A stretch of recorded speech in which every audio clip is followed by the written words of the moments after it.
So, hello everyone. This is yours truly. Um, just gonna be doing like kind of like a tour of the first level mission area, semi open world region of the Shadowed Path.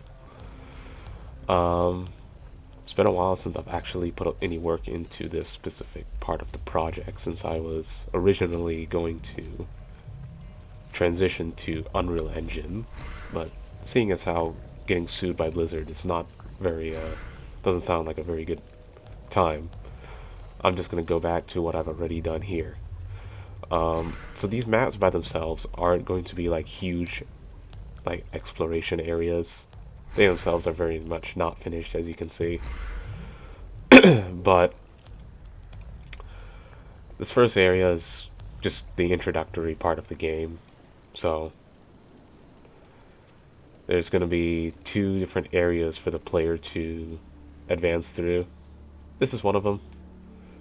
That giant white sphere is covering up the boss, which I've already pre-placed. Um, but this is... the camera will stop glitching. It's basically a Dominion palace. So, make of it what you will. See the flag over there. I've basically...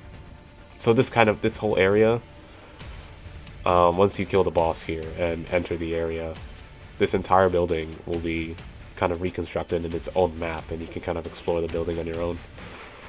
Um, I'm a little sick, forgive me. Um, I've done my best to add some collision, but unfortunately with the scale, it's not perfect. Normally you'd be able to walk through stuff like this, and it doesn't really make sense, since they don't have their own hitboxes, but I've started messing around with like environmental storytelling a little bit. Um, so just working on this kind of like wrecked colony area. Since this is a Terran colony, you can see the massive wrecked Thor over there. I'm pretty happy with this layout so far. A lot more details need to be added, but this kind of like city complex town feel, I think I managed to capture quite well. Um, Also, this door getting crashed, like as if it's been thrown into the building. I like that a lot. Um, Let me see if I can find if it's here that I had it.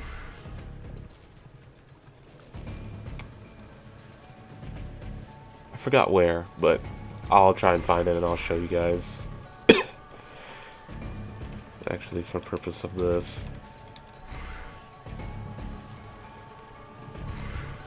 Oh, actually, that's not the cheat code. Okay. So I don't have to take forever to walk around. So you can kind of see in the ribs there that somebody's been eaten, plucked out of their vehicle. Oh, I think this is the place. So you can kind of see this dead marine. He's been severed. He's getting fed on by a crow. This hydralisk got crushed by the falling debris.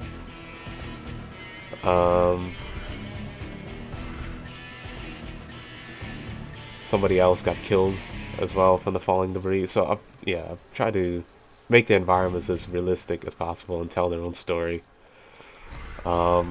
Considering that these maps are not going to be huge by themselves, like you can see there's this massive mountain range. So there's another area that you'll be able to enter, basically enter the mountain, and that will load another map. And in that map, you'll be able to explore whatever's inside that mountain. There is an ocean here, just kind of the horizon. Unfortunately, StarCraft 2 maps are not big enough. So, but I'll be adding like sea life, and I'll allow the player to like travel the shore and just kind of look at whatever is down there. Let's see what else. So destroyed Protoss units. Interesting aspect of the story. Destroyed wrecked cargo trucks. I noticed some of the stuff, it's like kind of floating above the ground, if you can see there, but I think that's more a Blizzard thing. I mean, I could fix it, but you can see how these guys can block that. But I could fix it manually, but it doesn't seem like it's really worth it. How many people are going to pay attention to that and be like, oh, it destroys my immersion? I don't think Blizzard was ever expecting people to really look close. Obviously, you play it top down, so you're not going to notice that. There are some breakages in the cliff here.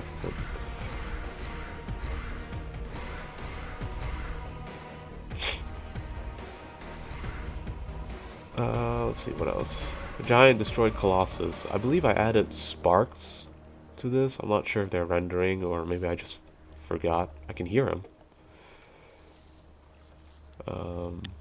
Oh, they're over there in the power plant, or power grid. Destroyed Immortal. I added some blood. This is actually the blood effect that you can see here. Just a different version of the texture that I recolored specifically for Protoss units. Mainly the robotic ones. Now this siege tank is obviously not to scale. I'll probably scale it up a little bit. Got a bunker, obviously also not to scale. It should be a little bigger than that. I didn't put any corpses inside of it. I put ghost corpses somewhere. No, I gotta fix that. These guys are underground. Where are the ghost corpses? I think... I'm not entirely sure, but I added ghost corpses somewhere. Is this it? No. Whatever. So that's kind of the city area. It's got a lot of work to be done. I gotta add... You can see this street apparently doesn't have any street lights on it, which makes a lot of sense for a city. Haymansk, the Dead Vandals. So the time setting of this is... Well, that's not supposed to happen. Time setting is kind of like after StarCraft 2. It takes place considerably after StarCraft 2, and it's supposed to center around the Ihanri that inhabited Tyrador originally, and the Terrans who moved in there, and then the Zerg presence. So this is like the forest, like the outskirts of the city. Like I said before, a lot of stuff, for technical reasons, I had to scale it down. So this forest normally, it's not anywhere near the length of an actual forest, right? But it kind of just has to be compressed for the purpose of the map. I could make everything like really, really tiny, but then that would just be a technical pain because the game engine would just render everything in front. There's no like level of detail system or like draw distance in StarCraft 2 because the camera normally only focuses like this. It doesn't focus on the whole map at the same time. So all of this stuff is rendered simultaneously, which means I can't add too many doodads, especially those that add, you know, special effects and particles. Like you can see the sparks over there and the fire. I also added fire in some of the buildings here. I didn't really show you guys, but yeah. So technical limitations, they have their downsides, but I'm gonna show you guys what I've done for the forest so far. I've tried to keep stuff mostly to scale. You know, you got this tree trunks here. Believable scale for a tree, right? This grass plants, they don't seem too outlandish. What else? Bloodstain. So you can follow this bloodstain. I'm gonna... You can skip ahead this video if you don't want to be spoiled, but I will follow this bloodstain and I will show you where it leads.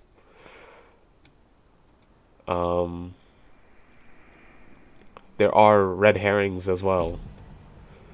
That is to say, I believe I've added diversions to this bloodstain. So, yeah. Leads here. There's Zerg corpses, scientist corpses, marine corpses, and people that have been executed. And then there are crystals. So make of it what you will. And rather cleverly concealed, in my opinion. I don't think anyone who's just walking by would really be paying attention to a blood trail. So, yes, I've added that. And then there's a different one, I believe. Oh yeah, let me show you guys. You get a bit of a view here of the area. And this is the gate to the next area.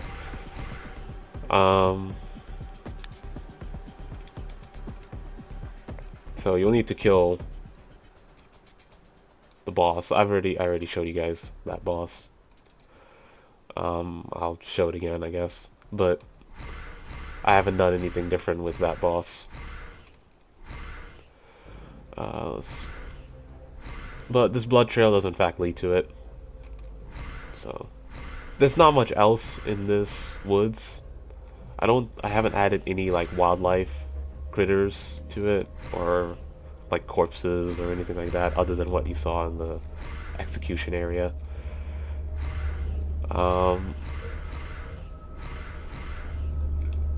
This gate is like a real like big giveaway.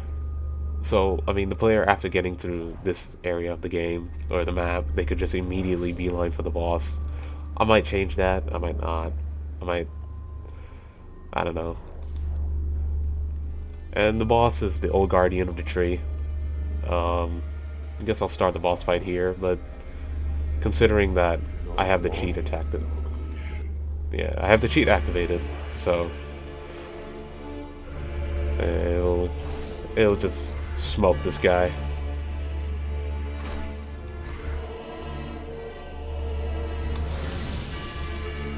Let me see.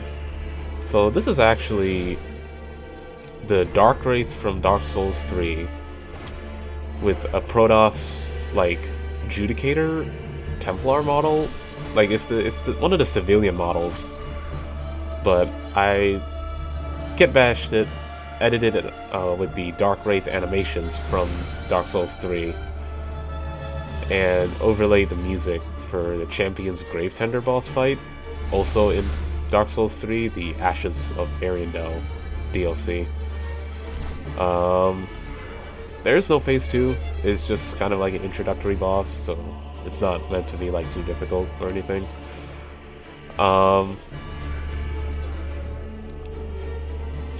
Let's see if I can show you guys, since I'm not really pressured about that.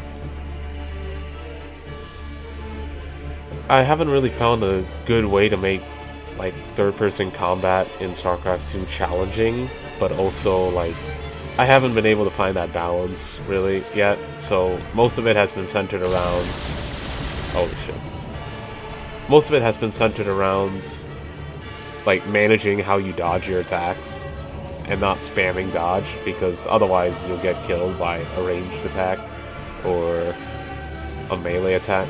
So let me see if I can.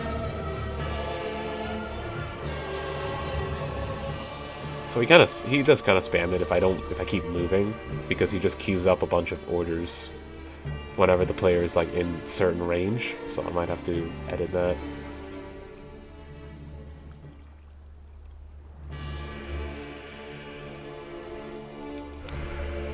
Also, moving backwards is not possible in StarCraft 2. So having the boss like strafe or move backwards is just not going to be something I can do.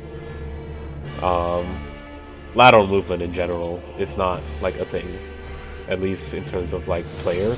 So yeah, I could have like a lock-on system, but I wouldn't be able to have it work the same way as Dark Souls. It worked more like Nier Automata's, where your camera is locked to an enemy, but you still move like, you know, normal side to side like this, without actually facing them. Yeah, so I mean that's really about it. I don't have much else to talk about. I guess, and he still plays the music, so I'll shut off the music manually.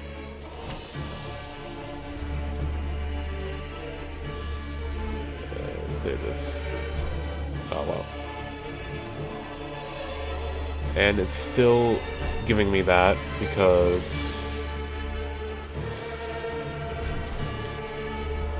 it's trying to issue orders to a dead unit. So let me actually silence this. No more music.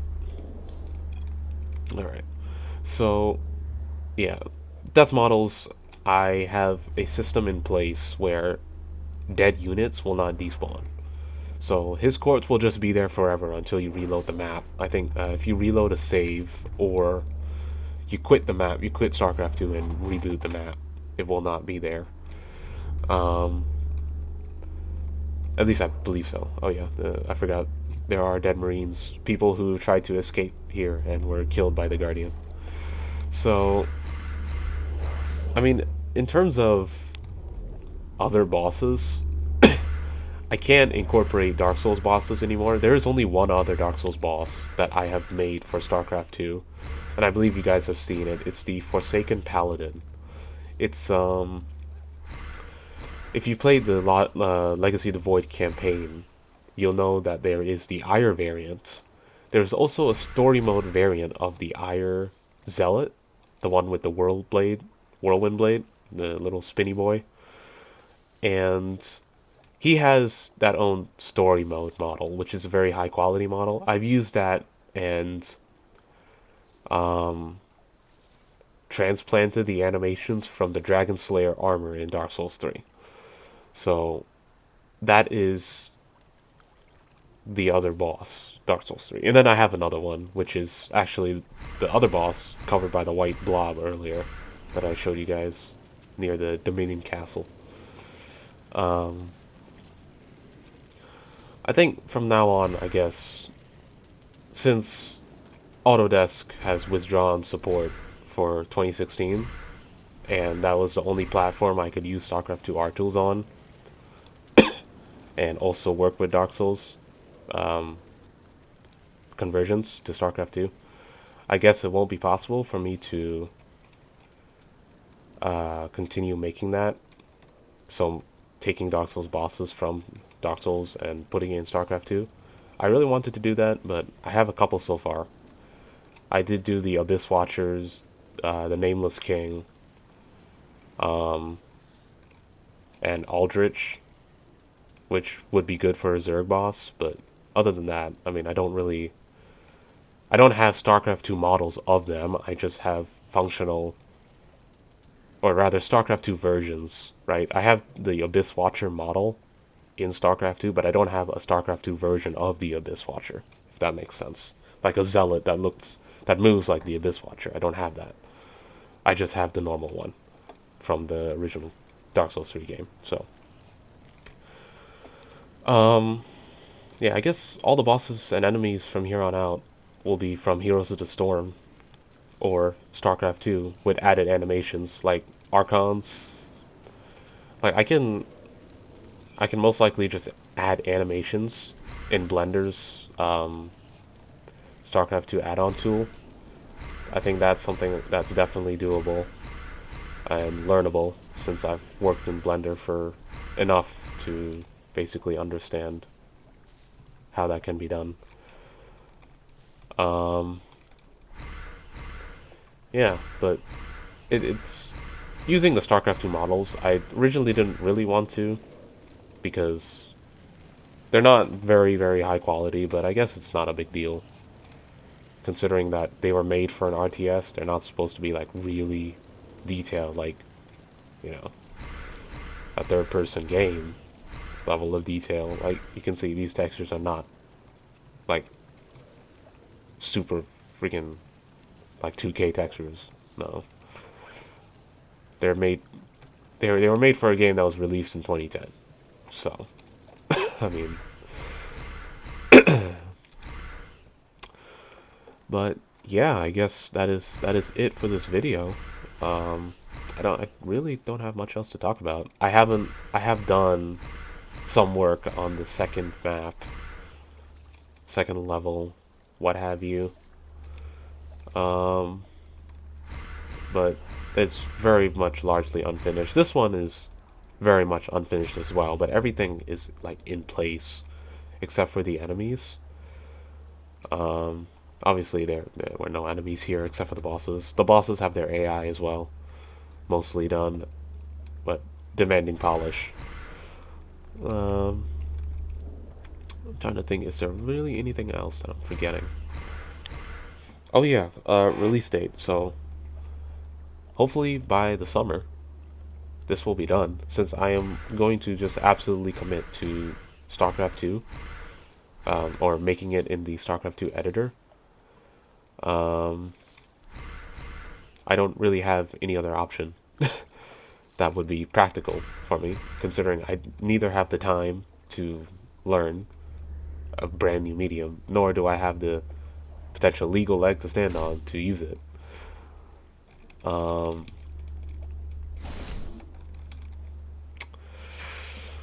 so, let me think. Yeah, hopefully by summer 2022, 2 years after I first started working on this, I will be able to publish it. I will probably not be publishing it with the Dark Souls music.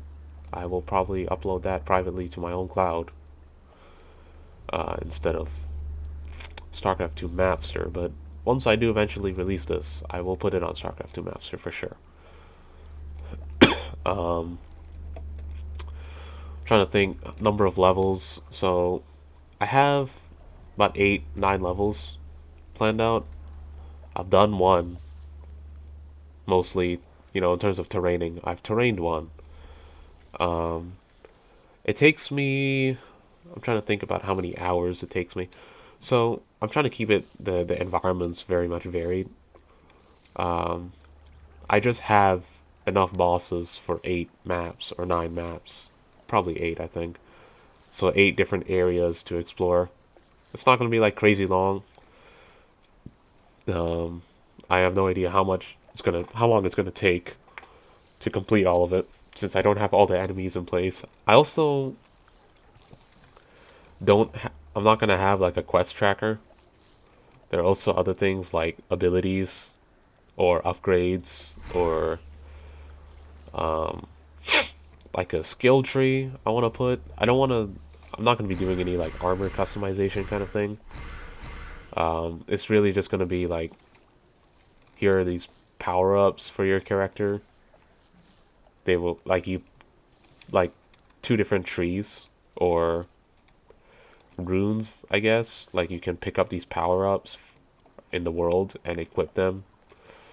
Maybe something like that. I'll have like just the traditional StarCraft command card. Um, since I'm not fantastic with UI, I'll keep it simple this first time around, first project. But I'll have like this traditional StarCraft command card with all your units there, except they're replaced by power ups or runes, and you can kill enemies for currency, I guess. Use them to purchase these runes directly from your character's inventory or directly power up the runes or whatever. Just doing an inventory system and then having to be track it across multiple maps will be very tedious. Um, it's possible with bank files, but very tedious, and I don't think I want to do that. So having just upgrades that you can directly apply to yourself, like I'll have the Terrazine, like the custom resource counter active in the map, and if you kill certain enemies or kill X number amount of enemies, every map will have its own vendor or merchant, and you can go ahead and trade your resources for upgrades. I guess is what I will do. Um, Maybe I'll do that as well. No custom weapons.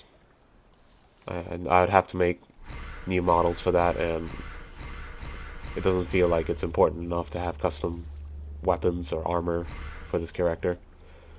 This character itself is not something I did on my own. It's by someone from the StarCraft 2 Master community. They released it as Gestalt Zero, but I'm not calling it that. Gestalt Zero is not an original character of theirs. It's a character from the StarCraft 2 comics. It's a Protoss Terran hybrid character. Um, Let me see. What else? What else? What else? Is there anything? I didn't really make up a checklist for this video. I was originally intending it just to be a tour, but it turned out to be more of a full-on VOD. Um,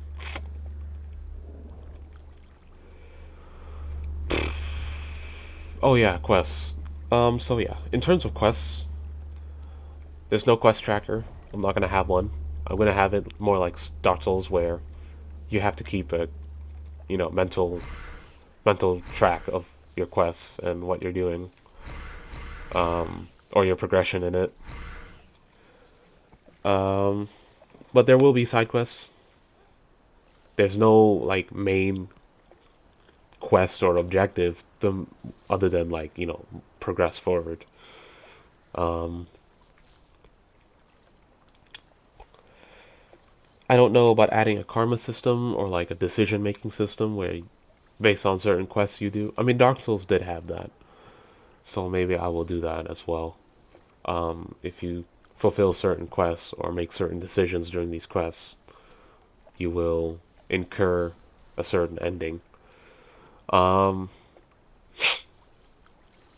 I think it's a little too easy to tease, stuff like the ending.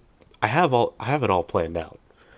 Um, all the bosses for the rest of the, you know, 7 maps besides this, I have them planned out.